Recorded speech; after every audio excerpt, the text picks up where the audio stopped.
Download Parivartan app and learn complete syllabus from standard 5th to 12th of Maharashtra State Board. Hello, कैसे हैं सब लोग? बढ़िया ना? हम भी बढ़िया हैं आपकी कृपा से। So exercise of mechanical properties of fluid का आज मैं दोस्तों लास्ट लेक्चर लेकर आया हूं, यानी कि लेक्चर नंबर 4। बहुत दिनों का ये सफ़र हमारा सेकंड चैप्टर का exercise of mechanical properties of fluid का चलते रहा है, लेकिन साला ख़त्म ही नहीं हो रहा था। लेकिन आज मैंने भी ठान लिया है कि आज इसको ख़त्म ही कर देता हूँ। ठीक है, सिर्फ 4 न्यूमेरिकल बचे हैं। बहुत ही ईजी न्यूमेरिकल है, 2-3 टफ है, ज़्यादा ही ईजी नहीं है, 2-3 टफ है, लेकिन हम समझेंगे ज़रूर उसको। बहुत ही ईजी तरीके से आज मैं एक्सप्लेन करूँगा। आज गुरु पूर्णिमा है, तो बहुत सारे बच्चों ने मुझे फ़ोन किया था, तो बहुत धन्यवाद सब लोगों को जिन्होंने फ़ोन किया है, मैसेजेस किए हैं। तो आज टिगुले सर ने और मैंने लाइव भी किया था, और कुछ ना कुछ थोड़ा जो एजुकेशन सिस्टम का जो सच है, आपको क्या करना चाहिए, मतलब कैसे पढ़ाई करनी चाहिए, उसके ऊपर हमने डिस्कस किया था। ठीक है, वो लाइव का पार्ट था, बहुत सारे बच्चों ने देखा ही थे। ठीक है, तो आज हम स्टार्ट करेंगे लास्ट लेक्चर, यानी कि क्वेश्चन नंबर 14। तो अभी तक हम क्वेश्चन नंबर 14 तक पहुंचे हैं, तो जान लेते हैं इसका मीनिंग क्या बताता है हमें question number 14। With what terminal velocity will an air bubble 0.4 mm? तो एयर बबल है, एयर बबल का जो डाया है, डायमीटर कितना दिया है, 0.4 mm दिया है in diameter. Rise in a liquid of viscosity, यहाँ पर विस्कोसिटी दी है, कितनी विस्कोसिटी दी है, 0.1 न्यूटन सेकंड पर मीटर स्क्वायर। देन उसके बाद स्पेसिफिक ग्रेविटी दी है, कितनी दी है भाई, 0.9 दी है। इसको मैं रेड पेन से अंडरलाइन करता हूँ ताकि आपको समझ में आ जाए। ये दी है हमें 0.9 स्पेसिफिक ग्रेविटी दी है। देन उसके बाद डेंसिटी ऑफ एयर दिया है, एयर का डेंसिटी कितना होता है, 1.29 किलोग्राम पर क्यूबिक मीटर होता है। तो वाटर का कितना होता है, किसी को पता है कि वाटर का होता है 1000, तो एयर का कितना कम होता है, वाटर का कितना ज़्यादा होता है। ये आप मतलब एक लॉजिक लगा सकते हैं। फिजिक्स में आपको क्या करना है, एक कॉमन सेंस लगाना है, एक लॉजिक लगाना है, एक कंपैरिजन करना है। तो अभी यहाँ पर हमें डेंसिटी पता चला, एयर का कितना होता है भाई, 1.29 होता है, वाटर का कितना होता है, 1000 होता है। यार वाटर का तो बहुत ज़्यादा होता है डेंसिटी। ठीक है, तो अभी सबसे पहले हम गिवन डेटा लिख लेते हैं, हमें क्या क्या दिया है एंड क्या फाइंड आउट करने का है। ठीक है, तो गिवन डेटा में मैं लिखता हूँ यहाँ पर, तो हमें क्या क्या दिया है। पहले दिया है हमें डायमीटर दिया है, ये थोड़ा ब्लू पेन का थोड़ा प्रॉब्लम है, ठीक है, इसको मैं बाद में चला देता हूँ। ओके, नेक्स्ट न्यूमेरिकल में यूज़ करता हूँ। देन एयर बबल का हमें डायमीटर दिया है, डायमीटर कितना है, 0.4 mm है। ठीक है, देन उसके बाद हमें दिया है विस्कोसिटी। विस्कोसिटी कहाँ, लिक्विड का विस्कोसिटी दिया है। तो विस्कोसिटी मतलब इसको हम ईटा से डिनोट करते हैं, तो ईटा इक्वल्स टू 0.1 न्यूटन सेकंड पर मीटर स्क्वायर में दिया है। ठीक है, ये 0.1 है। देन उसके बाद स्पेसिफिक ग्रेविटी दिया है, स्पेसिफिक ग्रेविटी जिसको हम Hg से डिनोट करते हैं, स्पेसिफिक ग्रेविटी इक्वल्स टू 0.9 दिया है। अभी स्पेसिफिक ग्रेविटी क्या होता है मैं आपको बाद में एक्सप्लेन करूंगा। देन डेंसिटी ऑफ एयर दिया है, तो डेंसिटी ऑफ एयर कितना है, 1.29 kg पर मीटर स्क्वायर। और हमें दोस्तों फाइंड आउट क्या करना है, हमें फाइंड आउट करना है यहाँ पर टर्मिनल वेलोसिटी। देखिए यहाँ पर दिया है, हमें फाइंड आउट क्या करना है, हमें फाइंड आउट करना है टर्मिनल वेलोसिटी। तो यहाँ पर मैं लिखता हूँ फाइंड आउट, एक ही फाइंड आउट करना है, टर्मिनल वेलोसिटी मतलब फी हमें फाइंड आउट करना है। ठीक है, तो हमने दोस्तों टर्मिनल वेलोसिटी का डेरिवेशन देखा था। तो टर्मिनल वेलोसिटी का फॉर्मूला क्या है, we have terminal velocity. Terminal velocity का फॉर्मूला किसी को याद है, हमने डेरिवेशन देखा था ना। अभी बहुत दिन हो गए हैं, बच्चे बोल रहे हैं कि याद नहीं आ रहा है। देखो टर्मिनल वेलोसिटी का फॉर्मूला बहुत बड़ा था, इतना तो याद है। Velocity v equals to formula क्या था, 2/9 था। देन उसके बाद क्या था, r² था। देन उसके बाद रो था, माइनस सिग्मा था। देन उसके बाद g था, और उसके बाद था हमारा ईटा। तो इतना बड़ा फॉर्मूला था टर्मिनल वेलोसिटी का, v equals to 2/9 r² into rho minus sigma into g upon eta का। तो हमारे पास अभी क्या क्या है, हमारे पास ईटा है, ओके। देन जी तो पता है हमें 9.8 है। देन उसके बाद हमें रो ईयर, मतलब ये जो है ये रो ईयर है, ये भी हमें पता है। देन सिग्मा हमें फाइंड आउट करना है। सिग्मा मतलब क्या है, डेंसिटी ऑफ द ऑब्जेक्ट, वहाँ पर हमने जो स्टोक्स लॉ है, स्टोक्स लॉ में हमने क्या किया था, जो सिग्मा है, सिग्मा क्या होता है, डेंसिटी ऑफ स्फीयर होता है। तो यहाँ पर सिग्मा क्या आएगा, यहाँ पर स्फीयर की जगह पर क्या है, यहाँ पर एयर बबल है। तो एयर बबल लिक्विड में है और वो राइज हो रहा है, वो ऊपर आ रहा है, तो वो कितने स्पीड से ऊपर आएगा वो हमें फाइंड आउट करना है। तो एक्चुअली हम लोग क्या करते हैं, जब लिक्विड में कौन सा भी अगर ऑब्जेक्ट है, ये मान लेते हैं ये लिक्विड, अगर इस लिक्विड में अगर हमने स्फेरिकल ऑब्जेक्ट डाला है, तो इस स्फेरिकल ऑब्जेक्ट का अगर हमें स्पीड फाइंड आउट करना है, तो टर्मिनल वेलोसिटी अगर फाइंड आउट करना है तो हम टर्मिनल वेलोसिटी फाइंड आउट कर लेते हैं। लेकिन यहाँ पर स्फेरिकल ऑब्जेक्ट है, उसका वेट होता है, उसकी वजह से नीचे जाता है। लेकिन यहाँ पर अगर एयर बबल है, तो एयर बबल क्या करेगा, वो ऊपर आएगा। तो क्या स्पीड से ऊपर आएगा, उसका टर्मिनल वेलोसिटी क्या रहेगा, ये हमें फाइंड आउट करना है। तो यहाँ पर ये क्या बोला है, यहाँ पर देखो राइज इन अ लिक्विड, तो इस लिक्विड में ये क्या होता है, यहाँ पर कुछ स्फीयर नहीं है, सो ये जो स्फीयर, ये जो एयर बबल है ये ऊपर आता है, तो ये ऊपर आने में उसका जो वेलोसिटी है, तो कांस्टेंट वेलोसिटी से ऊपर आता है, तो उसका कांस्टेंट वेलोसिटी मतलब टर्मिनल वेलोसिटी क्या है, हमें फाइंड आउट करना है। ठीक है, क्वेश्चन का आपको ओवरऑल मीनिंग समझ में आ गया। अभी हम जान लेते हैं कि फॉर्मूला में हमें क्या क्या दिया है, क्या क्या नहीं दिया है। देखो डायमीटर है, डायमीटर से हम यहाँ पर रेडियस है, तो रेडियस से हम डायमीटर से हम रेडियस इजीली फाइंड आउट कर सकते हैं। कैसे, r = d/2, तो इसका हाफ क्या आएगा, 0.2 आएगा, mm आएगा। तो हमें क्या करना है, mm का मीटर में कन्वर्ट करना है। मीटर में क्यों कन्वर्ट करना है भाई, क्योंकि हम क्या करते हैं, ऐसा यूनिट में कन्वर्ट करते हैं। तो इसका क्या आएगा, 0.2 × 10⁻³ मीटर आएगा। अभी देखिए ये क्वांटिटी मीटर में है, ये भी क्वांटिटी ऐसा यूनिट में है। ठीक है, तो स्पेसिफिक ग्रेविटी क्या होता है हम जान लेते हैं। ठीक है, तो फॉर्मूला सबको याद आता है, ओके। अभी देखिए यहाँ पर हमें स्पेसिफिक ग्रेविटी बोला है, ये दोस्तों डायग्राम में यहाँ पर रफ करता हूँ क्योंकि यहाँ पर हम समझेंगे स्पेसिफिक ग्रेविटी क्या होता है। अभी इसको इक्वेशन में 1 नाम देता हूँ। तो स्पेसिफिक ग्रेविटी का फॉर्मूला है, स्पेसिफिक ग्रेविटी उसको हम SG से डिनोट करते हैं। Specific gravity equals to density of liquid to the density of water. मतलब ये एक रेशियो है। स्पेसिफिक ग्रेविटी क्या है, रेशियो है। किसका किसका ratio, density of any liquid to the density of water.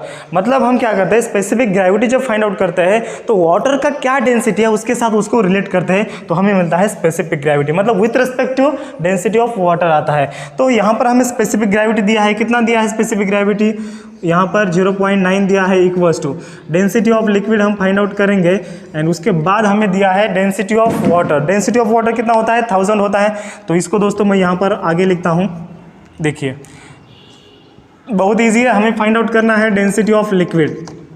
Density of liquid मतलब सिग्मा, उसको हम क्या बोलते हैं, सिग्मा बोलते हैं। सिग्मा इक्वल्स टू, तो ये क्या आएगा, इसको मैं दोस्तों न्यूमरेटर को शिफ्ट करूँगा क्योंकि ये डिनोमिनेटर में है। इधर अगर वो लेफ्ट में जाएगा तो न्यूमरेटर में जाएगा इसके मल्टीप्लाई में। तो SG इंटू, तो SG का वैल्यू कितना है, 0.9 है, इंटू डेंसिटी ऑफ वाटर कितना है, यहाँ पर हमें डेंसिटी ऑफ एयर दिया है, लेकिन डेंसिटी ऑफ वाटर कितना है, मैंने अभी आपको बताया था डेंसिटी ऑफ वाटर है 1000, तो यहाँ पर हम 1000 से मल्टीप्लाई करेंगे। ठीक है, तो 0.9 इंटू 1000 कितना आता है, चलो कैलकुलेशन करो इसका, ये आता है 900 आता है। ठीक है, आ गया सबका आंसर। तो ये आ गया हमारा सिग्मा।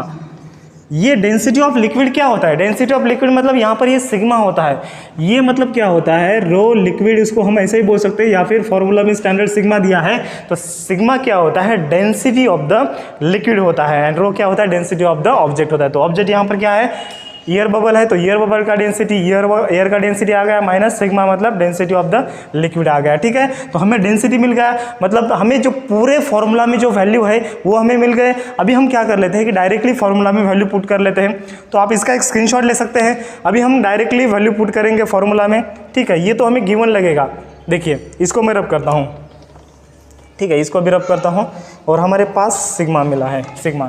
तो अभी मैं यहाँ पर दोस्तों इस फॉर्मूला में वैल्यू पुट कर लेता हूँ। तो फी इक्वल्स टू 2/9 इंटू r², मतलब r हमारे पास कितना है, 0.2। तो यहाँ पर मैं लिखता हूँ 0.2 इंटू 10⁻³ का square, okay, into density of air कितना है भाई, डेंसिटी ऑफ एयर है 1.29। तो ये दोस्तों ये सिग्मा को मैं हटा दूँ क्या, सिग्मा मैं यहाँ पर लिख लेता हूँ, सिग्मा कितना है हमारे पास 900 है। ठीक है, तो यहाँ पर मैं हटा देता हूँ क्योंकि हमारी कैलकुलेशन करना है। तो डेंसिटी ऑफ एयर कितना है, यहाँ पर दिया है 1.29, देन माइनस उसके बाद हमें दिया है सिग्मा। तो सिग्मा फॉर्मूले में कितना है, सिग्मा का वैल्यू कितना है, हमने अभी निकाला है। देन जी का वैल्यू कितना है, 9.8 है। उसके बाद आता है ईटा का वैल्यू, तो ईटा का वैल्यू कितना है यहाँ पर दिया है 0.1 है। ठीक है, अभी हमें इसका करना है भाई कैलकुलेशन। तो कैसे करेंगे अभी देखेंगे। तो यहाँ पर हमें पहले सब्सट्रैक्शन करना है। तो 1.29 में से अगर 900 जाते हैं तो कितने बचते हैं। ठीक है, तो ये आपने स्क्रीनशॉट लिया है, बहुत आसान है। अभी मैं इसका सब्सट्रैक्शन करता हूँ और यहाँ पर इसका कैलकुलेशन करता हूँ। तो यहाँ पर देखिए ये v इक्वल्स टू, ये दोस्तों देखिए यहाँ पर ये 2 एज इट इज़, देन ये 0.2 का स्क्वायर है तो मैं इसको ऐसे लिख सकता हूँ 0.2 इंटू 0.2। ओके, 10⁻³ का स्क्वायर कितना होता है, 10⁻³ का स्क्वायर होता है 10⁻6। किसी में कुछ दिक्कत, किसी को कुछ दिक्कत नहीं। ठीक है, देन 1.29 माइनस 900 कितना होता है, तो 900 से हम क्या करेंगे 1.29 को हम क्या करेंगे यहाँ पर सब्सट्रैक्शन करेंगे तो कितना आएगा। तो यहाँ पर छोटी क्वांटिटी से मोटी क्वांटिटी माइनस कर रहे हैं, बड़ी क्वांटिटी माइनस कर रहे हैं, तो हम क्या करेंगे उसको माइनस साइन देंगे। तो इसका हम बड़ी क्वांटिटी से यहाँ पर छोटी क्वांटिटी माइनस करेंगे। तो 10 में से 9 गए, 1 बचा, यहाँ पर 1 आ गया। 10 में से 3 गए, यहाँ पर बचते हैं 7, यहाँ पर आ गया 1।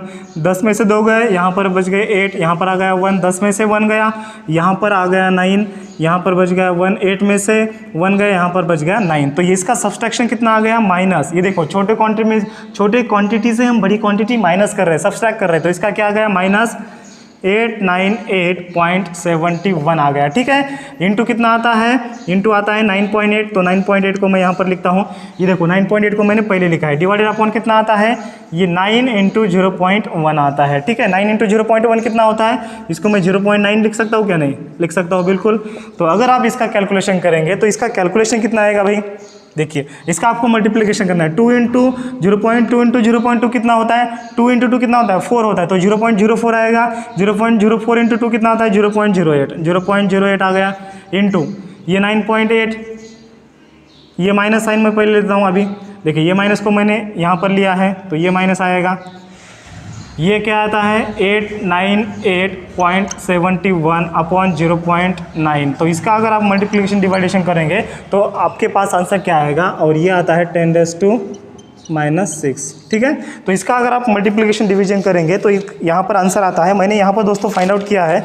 तो आंसर क्या आता है 78.2 इंटू 10⁻5 माइनस 78.2 इंटू 10⁻5 आता है वेलोसिटी, और वो आता है मीटर पर सेकंड में। ठीक है, आपके बुक में जो आंसर दिया है 10⁻³ दिया है।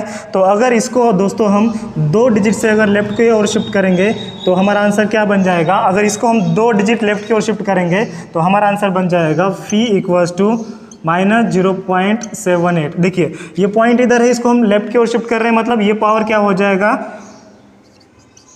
कम होगा या ज़्यादा होगा, ये पावर बढ़ जाएगा। तो 10⁻5 का 10⁻³ आ गया। 10⁻5 कम है, 10⁻³ ज़्यादा होता है। ठीक है, ये आपको समझ में आ गया। तो ये आ गया दोस्तों हमारा फाइनल आंसर। तो एक बार मैं चेक कर लेता हूँ बुक में, यस यही हमारा मतलब करेक्ट आंसर है। तो यहाँ पर नेगेटिव साइन क्यों आया गया है, नेगेटिव साइन क्या इंडिकेट करता है, ये जो एयर बबल है डाउनवर्ड नहीं जाता है, वो क्या होता है अपवर्ड जाता है, उसकी वजह से ये नेगेटिव साइन यहाँ पर आया है। ठीक है, तो कितनी स्पीड से जा रहा है, उसकी टर्मिनल वेलोसिटी कितनी है 0.782 इंटू 10⁻³ मीटर पर सेकंड। आ गया सबको समझ में।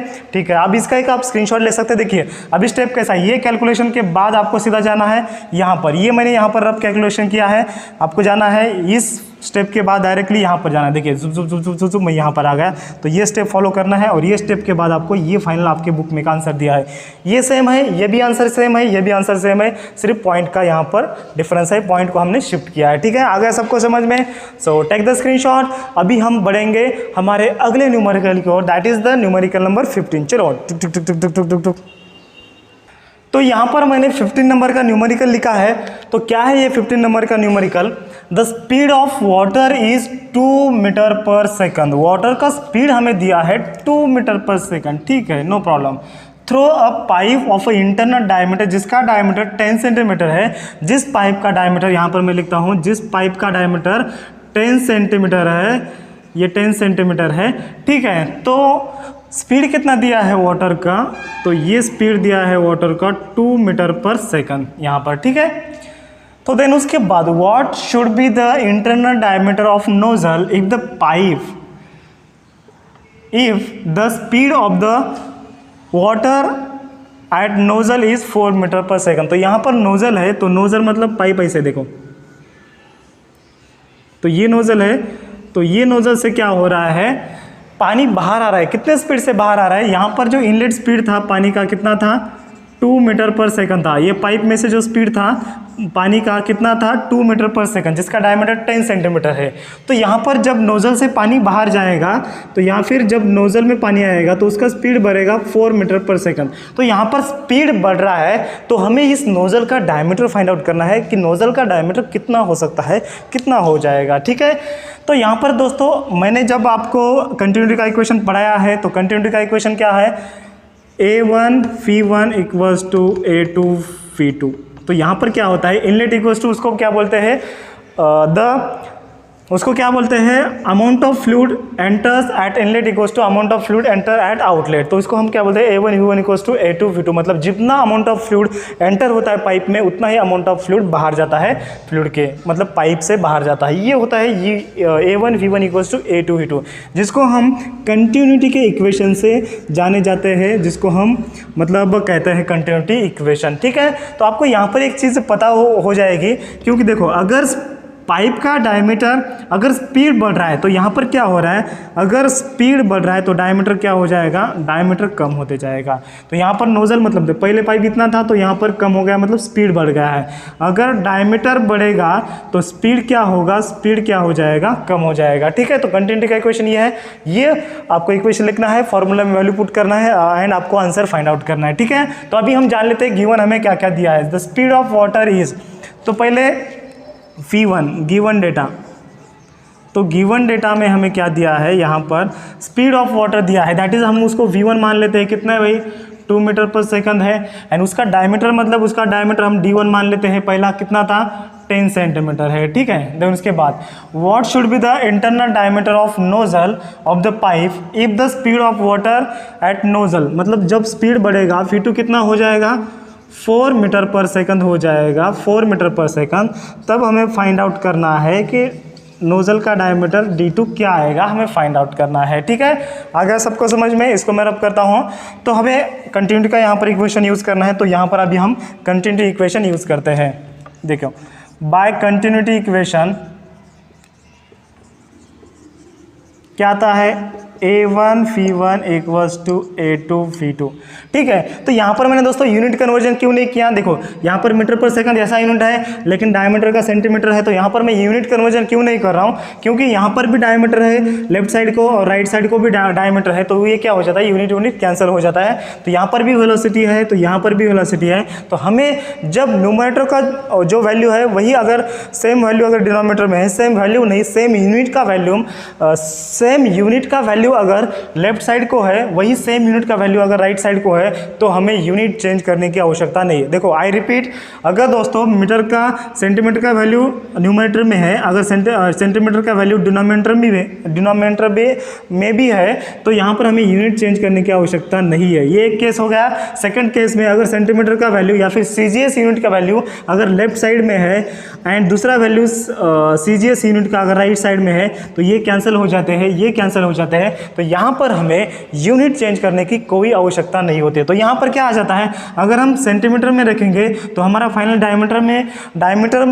जो डायमीटर है वो डायमीटर भी सेंटीमीटर में आ जाएगा। अगर हम मीटर में करेंगे इसको कन्वर्ट, तो हमारा फाइनल डायमीटर किस में आएगा, मीटर में आएगा। तो हमें यहाँ पर ऐसे बोला है क्या भाई मीटर में फाइंड आउट करो, हमें ऐसे कुछ नहीं बोला है, तो हम यहाँ पर सेंटीमीटर ही रखते हैं। ठीक है, तो यहाँ पर एरिया मतलब इनलेट एरिया, तो यहाँ पर जो एरिया है, एरिया ऑफ पाइप क्या होता है, सर्कुलर पाइप का पाई r² होता है, तो यहाँ पर r1² आएगा इंटू v1 आएगा इक्वल्स टू, यहाँ पर इसका एरिया क्या होता है, नोजल का पाई r2², क्योंकि क्रॉस सेक्शनल एरिया सर्कुलर होता है, तो सर्कल का एरिया पाई r² होता है। एंड ये दोस्तों v2 एज इट इज हो गया। ठीक है, अभी यहाँ पर देखिए ये पाई कैंसिल होता है, ये पाई कैंसिल होता है।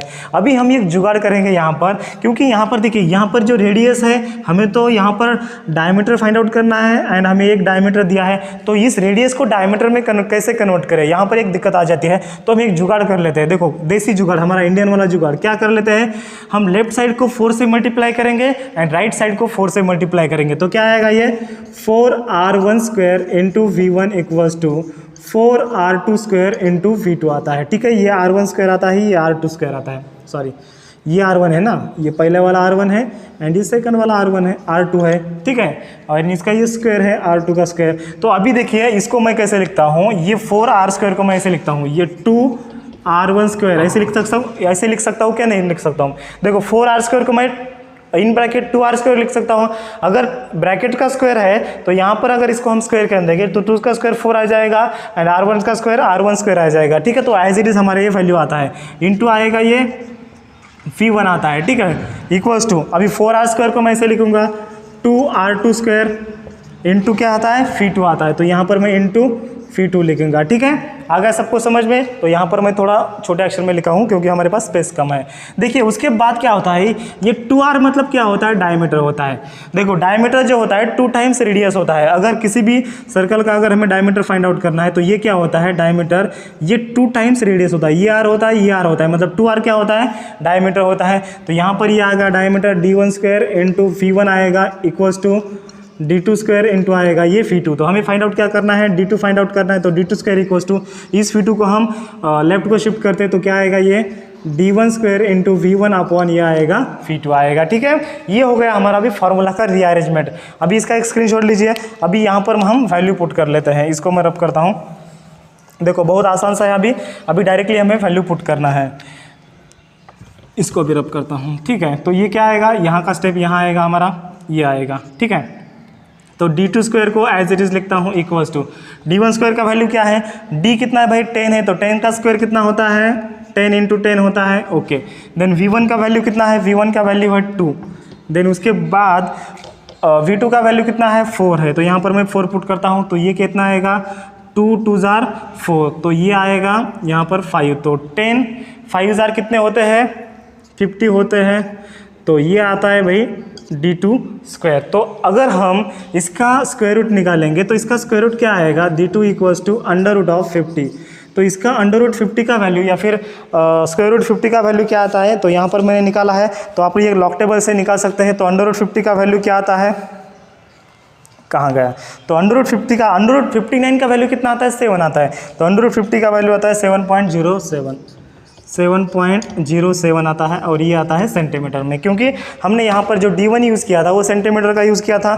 तो ये आ गया हमारा आंसर। तो ठीक है, एक बार मैं चेक कर लेता हूँ करेक्ट है क्या नहीं। यस 100% हमारा आंसर ये सही है। तो हमें मार्क मिलते हैं यहाँ पर। ये कितने मार्क के लिए आएगा, ये आता है 2 मार्क के लिए। ठीक है, बहुत छोटा है ना, ज़्यादा कुछ नहीं है। एक फार्मूला लिखना है एंड हमें आंसर फाइंड आउट करना है। ठीक है, तो ये आ गया हमारा D2। तो अभी हम बढ़ेंगे हमारे अगले क्वेश्चन की ओर, that is the question number 16। तब तक इसका एक आप स्क्रीनशॉट लीजिए। तो अभी हम बढ़ते हैं अगले क्वेश्चन की ओर। क्वेश्चन नंबर 16 यहाँ पर मैंने लिखा है। तो मीनिंग जान लेते भाई, हमें क्वेश्चन नंबर 16 क्या दिया है और हमें क्या फाइंड आउट करना है। तो अगर दोस्तों फिजिक्स का एप्लीकेशन क्या होता है, फिजिक्स का एप्लीकेशन मतलब उसके होते हैं न्यूमेरिकल। आप बोलेंगे कि यार एप्लीकेशन मतलब न्यूमेरिकल कैसे होता है। देखो, अगर आप न्यूमेरिकल सॉल्व करेंगे तो आपको वैल्यू एग्जैक्ट पता चलेंगी। देखो डेंसिटी ऑफ वाटर कितना होता है, 1000 ही होता है भाई। 1000 से चेंज कभी नहीं हो जाए, मतलब चेंज हो सकता है लेकिन जो स्टैंडर्ड है आपको पता चल जाएगा। देन उसके बाद यहाँ पर इस मीनिंग अगर जान लेते हैं तो डायरेक्टली हम एप्लीकेशन जान लेते हैं। मतलब फिजिक्स के जो न्यूमेरिकल होते हैं वो क्या होते हैं, डायरेक्टली होते हैं एप्लीकेशन। ठीक है, तो आप अभी देखो इसका मैं आपको बताता हूँ इसका एप्लीकेशन कहाँ पे होता है इस न्यूमेरिकल का। With what velocity does water flow out of an orifice. Orifice क्या होता है आपको मैं बता देता हूँ। ओरिफिस इन अ टैंक, तो यहाँ पर एक टैंक है, तो इस टैंक में से क्या होता है, वाटर फ्लो हो रहा है एंड ओरिफिस से हो रहा है। ओरिफिस एक ओपनिंग होता है। तो यहाँ से अगर मैंने पाइप निकाला है तो इस पाइप से वाटर क्या स्पीड से बाहर आएगा, तो ये हमें दोस्तों यहाँ पर फाइंड आउट करना है। तो इस टैंक में क्या है, पूरा फुल ऑफ वाटर है। ठीक है, तो यहाँ पर अभी हम मीनिंग जान लेते हैं विथ व्हाट वेलोसिटी। तो हमें फाइंड आउट क्या करना है, कितने वेलोसिटी से पानी does water flow out of an orifice in a tank. तो इस टैंक से ओरिफिस मतलब एक ओपनिंग होता है, छोटा सा ओपनिंग होता है। सो इस ओपनिंग से कितने फ्लो से, कितने वेलोसिटी से पानी बाहर आ रहा है, ये हमें फाइंड आउट करना है। तो ये एप्लीकेशन बन गया ना भाई। तो ये टंकी है, हमारे छत के ऊपर एक टैंक है, उस टैंक में हमने वाटर भरा है। तो उस वाटर कितने स्पीड से आएगा हमें फाइंड आउट करना है। तो हम कैसे फाइंड आउट करेंगे, इस न्यूमेरिकल में हम देखने वाले हैं। With a gauge pressure of. तो यहाँ पर दोस्तों गिवन डेटा में यहाँ पर गेज प्रेशर दिया है तो प्रेशर कितना दिया है, P इक्वल्स टू, हमने प्रेशर इसका मेजर किया है, अंदर का प्रेशर कितना है 4 × 10⁵ न्यूटन पर मीटर स्क्वायर। ठीक है, before the flow of start, जब दोस्तों ये यहाँ पर हमने वॉल रखा था, ये वॉल हमने क्लोज किया, तो जब ये वॉल क्लोज रहता है तब उसके अंदर प्रेशर कितना होता है, ये इतना प्रेशर होता है ऑफ स्टार्स। देन डेंसिटी कितना दिया है, डेंसिटी दिया है 1000, देखो 1000 kg पर क्यूबिक मीटर ये दिया है डेंसिटी। एंड हमें यहाँ पर फाइंड आउट क्या करने को बोला है, फाइंड आउट फर्स्ट, हमें स्पीड निकालना है, वेलोसिटी फाइंड आउट करना है। तो कैसे करेंगे, तो दोस्तों हमने यहाँ पर एप्लीकेशन देखे थे, तो उस एप्लीकेशन में हमने देखा था speed of E flux, Bernoulli's का जो एप्लीकेशन है उसमें हमने देखा था स्पीड ऑफ ई फ्लक्स। तो वहाँ पर फॉर्मूला क्या था, स्पीड ऑफ ई फ्लक्स में, ई फ्लक्स मतलब होता है टैंक, तो टैंक में से जब वाटर फ्लो होता है तब उसका स्पीड क्या होता है, तो उसका स्पीड होता है V = √2gh। ठीक है, यहाँ पर फॉर्मूला क्या होता है, speed of water through the tank का स्पीड क्या होता है, that is speed of E flux. ये दोस्तों कौन से साइंटिस्ट ने डिस्कवर किया था, यह फॉर्मूला टॉरिसेली नाम का साइंटिस्ट था। तो टॉरिसेली ने हमें इक्वेशन दिया था, उसने क्या किया, बर्नौलीज इक्वेशन का एप्लीकेशन करके, बर्नौलीज इक्वेशन का यूज करके उसने ये इक्वेशन हमें दिया था। और ये इक्वेशन होता है क्या है, अगर किसी भी ऑब्जेक्ट अगर अंडर ग्रेविटी फॉल होता है, अगर ये मार्कर पेन अगर जिस वेलोसिटी से अगर नीचे आ रहा है तो उसका भी स्पीड यही होता है। मतलब जो वाटर का स्पीड होता है यही जो ऑब्जेक्ट का स्पीड होता है, मतलब फ्री फॉल में जो स्पीड होता है वही स्पीड इस वाटर का होता है, दैट इज V = √2gh। हमने दोस्तों ये ऑलरेडी स्टडी किया है। तो हमें यहाँ पर H नहीं पता, तो H कैसे फाइंड आउट करें हम देखते हैं। तो H कैसे फाइंड आउट करें, तो प्रेशर इक्वल्स टू, फॉर्मूला क्या होता है, pressure due to liquid column, pressure equals to होता है H ρg। ठीक है, यहाँ से हम क्या फाइंड आउट करेंगे, H फाइंड आउट करेंगे। तो यहाँ से हम देखिए, यहाँ पर H है, G है, तो यहाँ से हम H फाइंड आउट करेंगे और H यहाँ पर रखेंगे, G को भी वैल्यू रखेंगे, तो ये दोस्तों कॉम्प्लिकेट हो जाता है। तो यहाँ से हम क्या करेंगे, H एंड G का प्रोडक्ट हम फाइंड आउट करेंगे। तो Hg इक्वल्स टू क्या आता है, Hg इक्वल्स टू क्या आता है, H × G, रो को हम इधर शिफ्ट करते हैं तो P/ρ आता है। तो P का वैल्यू कितना है, P का वैल्यू है 4। देखो P का वैल्यू मैं यहाँ पर रखता हूँ, कहाँ पर रखूँगा, यहाँ पर रखूँगा। P इक्वल्स टू क्या है, सॉरी Hg। दोस्तों देखो यहाँ पर मैंने लॉजिक क्या लगाया है, अगर मैं H फाइंड आउट करता हूँ तो मुझे G का भी यहाँ पर वैल्यू लगाना पड़ेगा और कैलकुलेशन ज़्यादा आएगा, और यहाँ पर भी मुझे G का वैल्यू दोबारा पुट करना पड़ेगा, तो क्या कैलकुलेशन थोड़ा लेंदी हो जाएगा। तो यहाँ पर मैं क्या करता हूँ, Hg फाइंड आउट करता हूँ। तो Hg इक्वल्स टू क्या आता है, P/ρ आता है। तो P का वैल्यू हमारे पास कितना है, देखो डायरेक्टली हमारे पास जो वैल्यू दिया है वो पुट करने का, भाई ज़्यादा दिमाग नहीं लगाने का। तो यहाँ पर रो का वैल्यू कितना दिया है, 1000 दिया है, तो 1000 कितना होता है, 1000 होता है 10⁻³ होता है। तो यहाँ पर मैं आगे इसका कैलकुलेशन लिखता हूँ, तो 4 × 10⁻⁵, तो ये 1000 मतलब 10⁻³ होता है। अगर उसको हम ऊपर ले जाएंगे तो ये क्या होता है, 10⁻³ होता है। ठीक है, तो 10⁻⁵ × 10⁻³ इसका आंसर क्या आ जाता है, 10⁻² बन जाता है। तो ये बन गया 4 × 10⁻² बनता है। तो 4 × 10⁻² वैल्यू आ गया Hg का। तो हमारे पास H × G का वैल्यू पता चल गया। तो हमें पहले क्या लिखना है, देखो ये स्टेप के बाद हमें ये स्टेप लिखना है। देखो इधर से हम डायरेक्ट इधर जाएंगे, आ गया समझ में। देखो मैं पेन थोड़ा चेंज कर लेता हूँ, यहाँ पर हमारा इस ब्लू वाला किधर गया भाई, ठीक है ब्लू वाला आ गया। तो हम ये टुक टुक टुक टुक टुक टुक यहाँ पर जाएंगे, ये हमारा फर्स्ट स्टेप, ये सेकंड स्टेप। तो ये सेकंड स्टेप में हमने Hg फाइंड आउट किया, तो ये Hg इतना आ गया, तो इस Hg को हम यहाँ पर रखेंगे। तो यहाँ पर क्या आएगा, V = √2 × Hg, मतलब GH का वैल्यू कितना है, 4 × 10⁻²। तो यहाँ पर हम रखेंगे 4 × 10⁻²।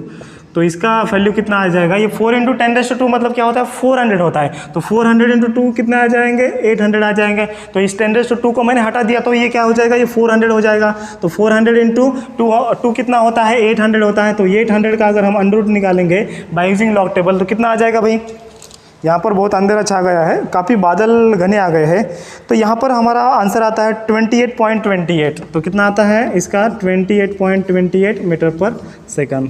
एक बार मैं यूनिट चेक कर लेता हूँ। यस, ये SI यूनिट में है, ये SI यूनिट में है, ये भी हमारा SI यूनिट में आएगा। तो वेलोसिटी का यूनिट क्या है, मीटर पर सेकंड है। तो यहाँ पर इतना सारा घना बादल छा गया है फ्रेंड्स, पानी बारिश आने वाली है, तो शायद थोड़ा धुंधला धुंधला दिख सकता है, ठीक है, आपको एडजस्ट करना पड़ेगा इतना। तो ये हमारा हो गया एग्जाम्पल नंबर 16। अभी हमारा लास्ट एग्जाम्पल बाकी है, हम सॉल्व करेंगे, बहुत ही इंटरेस्टिंग है। बर्नौलीज इक्वेशन का हमें अप्लाई करना है क्वेश्चन नंबर 70 में, ठीक है। इसका एक स्क्रीनशॉट लीजिए झटक से। सो फ्रेंड्स लास्ट एग्जाम्पल है हमारा, that is the question number 17। आप सोचते होंगे कि यार क्वेश्चन नंबर 17 कैसे लास्ट हो सकता है, और भी तो सारे न्यूमेरिकल बचे हैं। तो भाई हमने कंप्लीट किया है पहले न्यूमेरिकल, जो फ्लूइड स्टैटिक्स के न्यूमेरिकल थे, हमने लेक्चर नंबर 1 एंड 2 में कंप्लीट किए थे, ठीक है। तो हमारा अभी लास्ट न्यूमेरिकल बचा है, बर्नौलीज इक्वेशन का हमें यूज़ करना है। यहाँ पर देखते हैं क्या बोला है इक्वेशन में, the pressure of water inside the closed pipe. तो यहाँ पर ये पाइप है, एक पाइप है और इस पाइप क्लोज्ड है। ये जो पाइप है ना ये क्लोज्ड है, ठीक है। तो उसमें प्रेशर कितना दिया है हमें देखते हैं। तो गिवन डेटा में हमें क्या दिया है, प्रेशर दिया है। तो ये इतना प्रेशर दिया है। Then this pressure reduces to this on the opening of a wall. तो यहाँ पर एक वॉल यहाँ पर बिठाया है, तो इस वॉल को अगर हमने ओपन किया तो ये प्रेशर रिड्यूस होता है और फाइनल प्रेशर हमारा कितना बनता है 2 × 10⁵ newton per meter square on the opening of wall. तो यहाँ पर एक यहाँ पर वॉल दिया है, तो इस कॉक को अगर हमने फिराया तो क्या हो जाएगा, जो प्रेशर था अंदर वाटर का, इस पाइप में वाटर था तो पहले प्रेशर ज़्यादा था, तो वॉल ओपन होने के बाद ये पानी बाहर आ जाएगा ना, तो वॉल ओपन होने के बाद पानी बाहर आ जाएगा, उसकी वजह से प्रेशर कम होगा। तो फाइनल प्रेशर कितना है 2 × 10⁵ newton per meter square. Then calculate the speed of water flowing through the pipe. तो हमें क्या करना है, तो वाटर कितने स्पीड से फ्लो होगा जब उसका प्रेशर भाई इतना रहेगा। मतलब यहाँ पर एप्लीकेशन आपको समझ में आ रहा है, वाटर कितने स्पीड से फ्लो होगा जब आपका प्रेशर इतना रहेगा 2 × 10⁵ रहेगा। यहाँ पर डेंसिटी ऑफ वाटर दिया है, हमें फाइंड आउट करना है। तो यहाँ पर दोस्तों मैं एक बार क्वालिटी चेक कर लेता हूँ वीडियो का कैसे आ रहा है, क्योंकि बहुत सारे यहाँ पर घने बादल छाए गए हैं, बारिश का मौसम है। तो बारिश के मौसम में हम न्यूमेरिकल सॉल्व कर रहे हैं, मतलब कितना अच्छा माहौल है। भीगी भीगी, वो क्या सॉन्ग है यार, ओ भीगी भीगी रातों में तुम आओ ना, ऐसा सॉन्ग है ना। तो वैसे ही हमें यहाँ पर भीगी भीगी इस बारिश के माहौल में हमें न्यूमेरिकल सॉल्व करना है, मज़ा आएगा। देखो बहुत इजी न्यूमेरिकल है। तो पहले प्रेशर कितना था भाई, P1 = था 3 × 10⁵ न्यूटन पर मीटर स्क्वायर, ठीक है। बाद में प्रेशर रिड्यूस किया, कैसे रिड्यूस हो गया, हमने ये वॉल ऑन किया तो कितना हमारा प्रेशर फाइनल बच गया यहाँ पर 2 × 10⁵ न्यूटन पर मीटर स्क्वायर। यहाँ पर हमें फाइनल प्रेशर मिला है। तो हमें फाइंड आउट क्या करना है, हमें स्पीड फाइंड आउट करना है। तो पहले जब ये जो वॉल था क्लोज था, तब पहला जो स्पीड था वो 0 था और हमें फाइंड आउट करना है V2। तो यहाँ पर ρW दिया है, कितना है भाई 1000 है किलोग्राम पर क्यूबिक मीटर। एंड हमें यहाँ पर फाइंड आउट क्या करना है, हमें फाइनल वेलोसिटी फाइंड आउट करना है जब ये वॉल जब हम ऑन करेंगे एंड उसका प्रेशर इतना रहेगा, ठीक है। तो यहाँ पर हम बर्नौलीज इक्वेशन यूज़ करेंगे। क्यों यूज़ करेंगे, क्योंकि यहाँ पर जब प्रेशर डिफरेंस आता है तो हम बर्नौलीज इक्वेशन यूज़ करते हैं। तो बर्नौलीज इक्वेशन क्या है, according to Bernoulli's equation, according to Bernoulli, तो बर्नौली हमें क्या करता है, अकॉर्डिंग टू बर्नौली हमें क्या करता है, जब प्रेशर डिफरेंस रहेगा तो प्रेशर डिफरेंस P1 - P2 = क्या आता है, half of ρ × V2² - V1² plus और क्या आता है ρg(H2 - H1). तो यहाँ पर हाइट डिफरेंस नहीं आएगा, क्योंकि हाइट क्या है, यहाँ पर इंक्लाइन है क्या, ये जो पाइप इंक्लाइन है क्या, इसका हाइट H1 इसका हाइट H2 ऐसा नहीं है। तो यहाँ पर हाइट सेम है, सो उसकी वजह से यहाँ पर ये क्वांटिटी नहीं आएगा, क्योंकि H2 - H2 क्या होता है, यहाँ पर 0 होता है, ठीक है। तो यहाँ पर अभी हम वैल्यू पुट करेंगे, हमें फाइंड आउट क्या करना है, हमें V2 फाइंड आउट करना है। तो यहाँ पर अभी हम वैल्यू पुट करेंगे और वैल्यू पुट करके अभी हम आंसर फाइंड आउट करेंगे, ठीक है। तो अभी देखो कैसे करेंगे इसको। तो बार बार मुझे दोस्तों क्वालिटी चेक करना पड़ रहा है, क्योंकि बहुत यार बादल आ चुके हैं यहाँ पर, तो हमारा कैमरा भी उतना मतलब वर्क नहीं कर रहा है। यहाँ पर देखो P1 का वैल्यू कितना है 3 × 10⁵ माइनस P2 का वैल्यू कितना है 2 × 10⁵ इक्वल्स टू 1/2। रो का वैल्यू कितना है 1000 मतलब 10⁻3। देखो 1000 मतलब कितना होता है 10⁻3 होता है, ठीक है। देन उसके बाद V2 हमें फाइंड आउट करना है। तो ये V2² - V1² कितना आ गया 0 आ गया। हमें V1 का वैल्यू कितना दिया है 0 दिया है, ठीक है। इसका एक आप स्क्रीनशॉट लीजिए, ले लिया स्क्रीनशॉट। अभी देखो विदिन 1 सेकंड में दोस्तों आंसर मैं आपको फाइंड आउट करके दूंगा। देखो यहाँ पर हम फाइंड आउट कॉमन क्या निकालेंगे, यहाँ पर 10⁵ है, यहाँ पर 10⁵ है, तो हम 10⁵ को कॉमन निकालेंगे। तो बचता क्या है, यहाँ पर 3 बचता है, यहाँ पर 2 बचता है। तो 3 - 2 × 10⁵ इक्वल्स टू 10⁻3/2। इंटू ये क्या बचता है, φ2 स्क्वायर बचता है। ठीक है, तो 3 - 2 कितने होते हैं, 3 - 2 तो 1 होता है, इंटू ये 10⁵ और 10⁵, यहाँ पर ये 10⁵ कैंसिल हो जाएगा। ये 10⁵ मतलब क्या होता है, 10⁵3 इंटू 10⁵2 होता है। ठीक है ना, 10⁵ मतलब 10⁵3 इंटू 10⁵2 होता है। तो ये 10⁵3 और ये 10⁵3 कैंसिल हो जाएगा, यहाँ बचेगा सिर्फ 10⁵2। और इस 2 को दोस्तों मैं इधर शिफ्ट करता हूँ, तो ये आएगा ये 2 इक्वल्स टू ये आता है φ2 स्क्वायर। तो ये आएगा φ2 स्क्वायर इक्वल्स टू, ये देखो ये 2 इंटू 10⁵2 मतलब कितना होता है, 100 होता है। अगर हम 100 से मल्टीप्लाई करेंगे तो ये आएगा 200। ठीक है, आ गया सबको समझ में। देन अभी हमारा फाइनल कैलकुलेशन बाकी है, तो हम इधर सॉल्व करेंगे। तो क्या आएगा हमारा फाइनल कैलकुलेशन, देखो यार बहुत अभी पानी आ चुका है हमारे पास, यहाँ पर बारिश आ गई है। तो √200 का वैल्यू कितना होता है, चलो जल्दी फटाफट हमारा आंसर आ जाएगा। √200 का वैल्यू होता है 14.14 मीटर पर सेकंड। तो फाइनल स्पीड कितना रहेगा हमारा, इतना रहेगा। ठीक है, √200 का वैल्यू कैसे फाइंड आउट करना है, लॉग टेबल से फाइंड आउट करना है। लॉग टेबल का मैंने एक सेपरेट सीरीज बनाया है, तो आपको इसका आंसर आ जाएगा। ठीक है, आ गया सबको समझ में। तो इतना वेलोसिटी से पानी जब बाहर आएगा, या फिर जब इतना प्रेशर रहेगा, तब इतने वेलोसिटी से पानी क्या होगा, बाहर आएगा। ठीक है, सो यहाँ पर इसी तरीके से हमारा ये जो एक्सरसाइज है मैकेनिकल प्रॉपर्टीज ऑफ फ्लूइड का यहाँ पर ख़त्म हो जाता है। तो अभी ऑसिलेशन का हमारा जो जो चैप्टर चल रहा है वो भी ख़त्म होने को आया है, वो भी जल्दी ख़त्म हो जाएगा। उसकी भी एक्सरसाइज हम स्टार्ट करेंगे, थोड़ा फास्ट हो रहा है आज। So thank you friends, video अच्छा लगे तो अपने दोस्तों के साथ ज़रूर शेयर कीजिए। धन्यवाद। Download Parivartan app made by Super Excellence Academy to watch more curriculum videos.